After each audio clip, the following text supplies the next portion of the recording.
के चिकित्सा स्वास्थ्य एवं परिवार कल्याण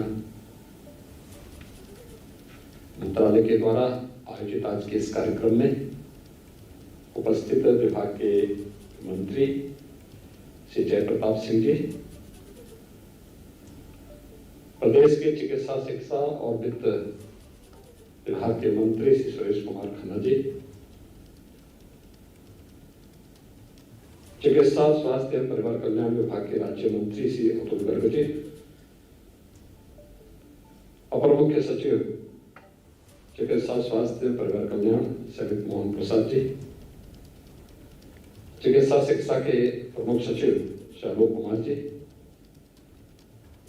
आज के इस कार्यक्रम में उपस्थित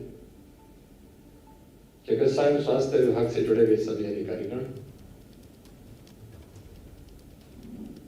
प्रदेश के स्वास्थ्य मिशन को कुशलतापूर्वक आगे बढ़ाने में योगदान देने वाले जो विभिन्न स्वयंसेवी संगठन और संस्थाएं हैं, उनके प्रतिनिधिगण और उपस्थित भाइयों बहनों, विश्व जनसंख्या दिवस के अवसर पर मैं पूरे प्रदेशवासियों को एक खुशहाल और स्वस्थ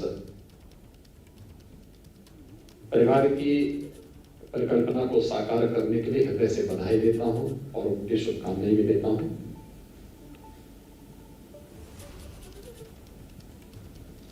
पूरी दुनिया के अंदर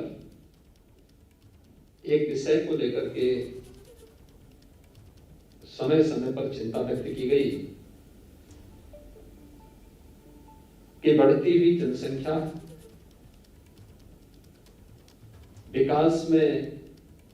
कहीं न कहीं बाधक हो सकती है और इस पर अनेक मंचों से पिछले 4 दशकों से निरंतर चर्चा चल रही है। जिन देशों ने और जिन राज्यों ने इस संबंध में अपेक्षित प्रयास किए, उसके वहां सकारात्मक परिणाम भी सामने देखने को मिले हैं, लेकिन फिर भी इसमें और भी प्रयास किए जाने की आवश्यकता है। और मुझे प्रसन्नता है कि विश्व जनसंख्या दिवस के अवसर पर आज उत्तर प्रदेश की जनसंख्या नीति 2021 से 30 यह जारी हो रही है। इसको जारी करते मुझे प्रसन्नता की अनुभूति हो रही है कि काफी तथ्यों के साथ समाज के विभिन्न तबकों को ध्यान में रख करके इस जनसंख्या नीति को लागू करने का कार्य आज प्रदेश सरकार कर रही है। वास्तव में जनसंख्या स्थिरीकरण का जो प्रयास है, यह समाज की व्यापक जागरूकता के साथ जुड़ा हुआ है।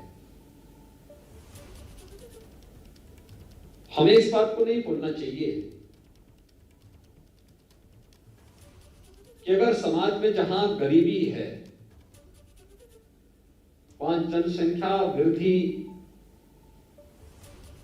का उसके साथ एक संबंध हो जाता है और इस दृष्टि से व्यापक जागरूकता का एक अभियान उन सभी तबकों को ध्यान में रख करके जब तक हम लोग नहीं चलाएंगे, तब तक उन लक्ष्यों को प्राप्त करने में कठिनाई होगी। और खासतौर पर जब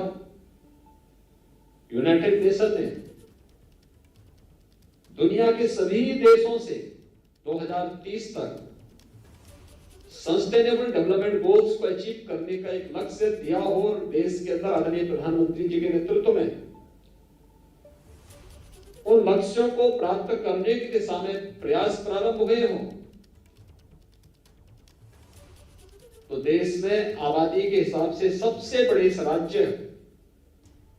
के बारे में हमें अवश्य सोचना होगा, क्योंकि इसका संबंध केवल जनसंख्या स्थिरीकरण के साथ ही नहीं, बल्कि जनसंख्या नीति का संबंध हर एक नागरिक के जीवन में खुशहाली लाने और समृद्धि का रास्ता उसके द्वार तक पहुंचाना भी है।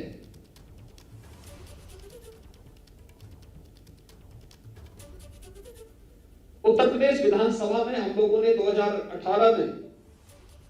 2019 में कुछ प्रयास प्रारंभ किए। 2018-19 में देश का पहला विधानमंडल उत्तर प्रदेश विधानमंडल था, जहां पर गांधी जयंती के अवसर पर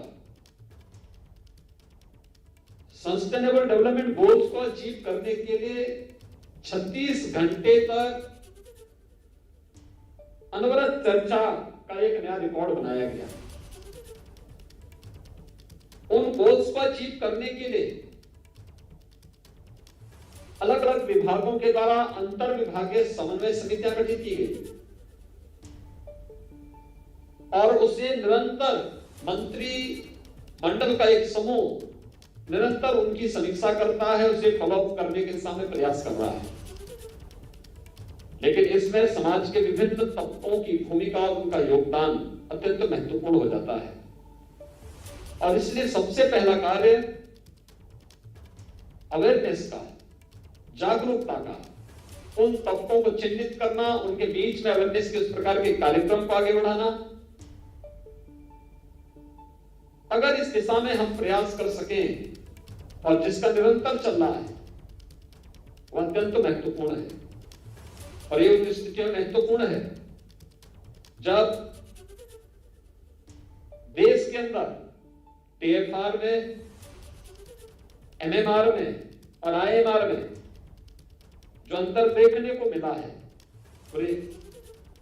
जो नेशनल एवरेज है उसमें राज्य के स्तर पर अगर हम देखेंगे तो उसमें उत्तर प्रदेश के स्तर पर और भी नए प्रयास किए जाने की आवश्यकता है। 2016 में अगर उत्तर प्रदेश के अंदर हम देखेंगे तो टीएफआर 3.3 था और राष्ट्रीय स्तर पर 2.6 था। आज के दिन पर उत्तर प्रदेश के अंदर टीएफआर 2.7 और अखिल भारतीय स्तर पर 2.3 है। यानी हमें अभी कुछ नए प्रयास करने होंगे, अतिरिक्त प्रयास करने होंगे। एमएमआर अगर हम उत्तर प्रदेश के अंदर 2016 की दृष्टि देखें तो 258 है और आज के दिन पर यह घटकर के 197 हुआ है। लेकिन अगर अखिल भारतीय स्तर पर हम देखेंगे तो 2016 में ये 178 था और आज के दिन पर 113 है। यानी उत्तर प्रदेश को इस दिशा में और अच्छे प्रयास करने होंगे। आईएमआर 2016 में अखिल भारतीय स्तर पर उत्तर प्रदेश में 53 था, आज के दिन पर यह 43 है और अखिल भारतीय स्तर पर 2016 में 42 था, आज 33 है। यानी ये तीनों जो पैरामीटर हैं ये हम सबको प्रेरित करता है कि कहीं ना कहीं हम क्वालिटी पर ध्यान दें और क्वालिटी किस रूप में होनी चाहिए। और अवेयरनेस, अगर दो बच्चों के बीच में अंतराल नहीं होगा तो स्वाभाविक रूप से उनके पोषण पर असर पड़ेगा। शिशु मृत्यु दर में और मातृ मृत्यु दर को नियंत्रित करने में अत्यंत कठिनाई होगी और उन स्थितियों में हम लोगों को जिन लक्ष्यों को प्राप्त करना है जिसमें कि नेशनल एवरेज से भी उत्तर प्रदेश पीछे है, यद्यपि पिछले 4-5 वर्षों में जो प्रयास हुए हैं उसके अच्छे परिणाम भी आए हैं, लेकिन अभी और भी अच्छे प्रयास किए जाने की आवश्यकता, और ज्यादा प्रयास किए जाने की आवश्यकता है और उस दिशा में प्रयास करके हम लोग एसडीजी के लक्ष्यों को प्राप्त कर सकते हैं। इसलिए जनसंख्या स्थिरीकरण की दिशा में प्रयास, लेकिन इस प्रयास का आधार हमें इस बात को भी ध्यान रखना होगा कि देश की जनसांख्यिकी असंतुलन पर इसका कोई विपरीत असर भी न पड़े। हर तबके को इसके साथ जोड़ना होगा, हर एक तबके को उस जागरूकता अभियान के साथ जोड़ना पड़ेगा। मां और बच्चे के स्वास्थ्य को इसके साथ जोड़ना पड़ेगा। शासन की योजनाओं का लाभ 2014 के बाद से भारत सरकार ने आदरणीय प्रधानमंत्री जी के मार्गदर्शन में अनेक ऐसी योजनाएं लागू की हैं, जिन योजनाओं को लागू करके हम लोग एक बड़े तबके को इससे लाभान्वित कर सकते हैं। और मुझे लगता है कि उस दिशा में और भी अच्छे प्रयास किए जाने की आवश्यकता है। केंद्र सरकार और आदरणीय प्रधानमंत्री जी के मार्गदर्शन में उत्तर प्रदेश के अंदर हम लोगों ने प्रयास किए। उन प्रयासों की चर्चा स्वास्थ्य मंत्री जी ने अपने उद्बोधन में कहा भी, किया भी। लेकिन अभी भी हमारे स्तर पर जो नए प्रयास होने हैं, उसमें अंतर विभागीय समन्वय के माध्यम से उसके बेहतर परिणाम आ सकते हैं। ये केवल यहीं पर ही नहीं, ये केवल स्वास्थ्य, चिकित्सा, शिक्षा और परिवार कल्याण विभाग से संबंधित नहीं, महिला और बाल विकास विभाग को इसके साथ जोड़ना होगा। एजुकेशन को, बेसिक, माध्यमिक, उच्च या अलग अलग जो हमारे शिक्षा से जुड़े हुए संस्थान हैं, उनके अंदर व्यापक अवेयरनेस के कार्यक्रम को इसके साथ जोड़ना पड़ेगा। स्वास्थ्य के प्रति जागरूकता के साथ साथ समाज स्वास्थ्य के इन सभी पैरामीटर को प्राप्त करने की दिशा में जिनके स्तर पर प्रयास हो सकते हैं, उन सभी विभागों को भी जोड़ करके अंतर विभागीय समन्वय के माध्यम से हम बेहतर परिणाम दे सकते हैं। यह हमें विस्मृत नहीं करना चाहिए, क्योंकि हम लोगों ने अंतर विभागीय समन्वय के माध्यम से न केवल दिमागी बुखार को नियंत्रित किया है, बल्कि अंतर विभागीय बेहतर समन्वय के माध्यम से वैश्विक महामारी कोरोना को भी उत्तर प्रदेश ने बहुत अच्छे प्रबंधन के माध्यम से नियंत्रण की ओर ले जाने में सफलता प्राप्त की है। और मुझे विश्वास है कि जो जनसंख्या नीति का नया ड्राफ्ट आज यहां पे लॉन्च किया गया है, इसको शासन से जुड़े हुए सभी विभाग अपने सभी स्टेक होल्डर्स के साथ मिलकर के, अपने सहयोगी संस्थाओं के साथ मिलकर के प्रभावी ढंग से लागू करने में सफल होंगे, ये मुझे विश्वास है। मुझे प्रसन्नता है कि आज 11 आरटीपीसीआर की लैब भी शुभारंभ हो रही है। उत्तर प्रदेश ने पिछले 16 महीनों के दौरान वैश्विक महामारी कोरोना से लड़ते हुए, जूझते हुए, भारत सरकार के सहयोग से, आदरणीय प्रधानमंत्री जी की प्रेरणा से टेस्टिंग क्षमता को काफी आगे बढ़ाया है। जब कोरोना का पहला केस उत्तर प्रदेश के अंदर देखने को मिला था, तब हमारे पास कोई टेस्टिंग सुविधा नहीं थी। और मैं धन्यवाद दूंगा स्वास्थ्य चिकित्सा विभाग को और चिकित्सा शिक्षा विभाग को, जिन्होंने केंद्र और राज्य सरकार के सहयोग से टेस्टिंग क्षमता अब तक 4 लाख टेस्ट प्रतिदिन करने की विकसित की। मुझे लगता है देश और दुनिया के अंदर ये सर्वाधिक है, 4 लाख टेस्ट प्रतिदिन। और ये 11 नई लैब्स आई हैं, इसके माध्यम से हमारी टेस्टिंग क्षमता और भी बढ़ पाएगी। और हम लोगों का जो एक मकसद रहता था कि सैंपल का 24 घंटे के अंदर ही हम रिजल्ट दे दें, तो यह उन जनपदों की जिससे जहां पर 11 लैब्स स्थापित हो रही है, वे जनपद हैं जहां पर ज्यादातर में हमारे कोई भी मेडिकल कॉलेज नहीं, और जहां पर इसकी आवश्यकता थी। यानी अब 44 ऐसे जनपद हो गए हैं जहां पर चिकित्सा और स्वास्थ्य विभाग के द्वारा PSL लेवल 2 की जो हमारी आरटीपीसीआर लैब्स हैं, ये स्थापित हो चुकी हैं। शेष अन्य जनपदों की दिशा में हमारे वहां पे कोई ना कोई मेडिकल संस्थान है, वहां पर इस सुविधा को चिकित्सा शिक्षा विभाग के द्वारा दी जा रही है या दी जा चुकी है। लेकिन हम इस लक्ष्य को निरंतर आगे प्राप्त करेंगे,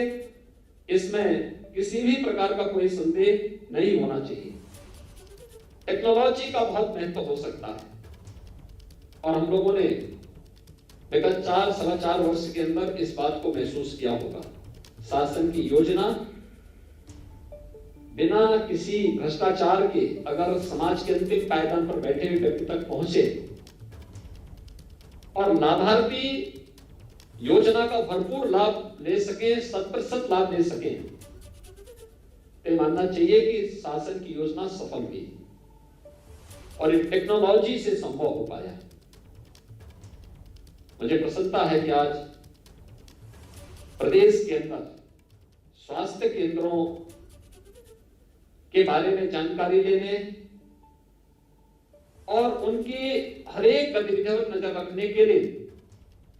एक CHC PHC लैब का शुभारंभ भी आज यहां पर स्वास्थ्य और चिकित्सा शिक्षा विभाग के द्वारा किया गया है। यह प्रदेश के अंदर जो हमारे लगभग 4,600 से अधिक CHC PHC हैं, इन सब के उन्नयन में तो योगदान देगा, क्योंकि ये ऐप आज के दिन पर इसलिए महत्वपूर्ण है। हम लोग वर्तमान में हर एक CHC PHC को किसी न किसी जनप्रतिनिधि या समाज के किसी न किसी माननीय व्यक्ति के द्वारा उसे गोद लिया गया है। तो यूपी के मुख्यमंत्री योगी आदित्यनाथ को आप सुन रहे थे, जिन्होंने नई जनसंख्या नीति को लागू किया और कहा कि बढ़ती जनसंख्या पर सबको मिलकर सोचना होगा।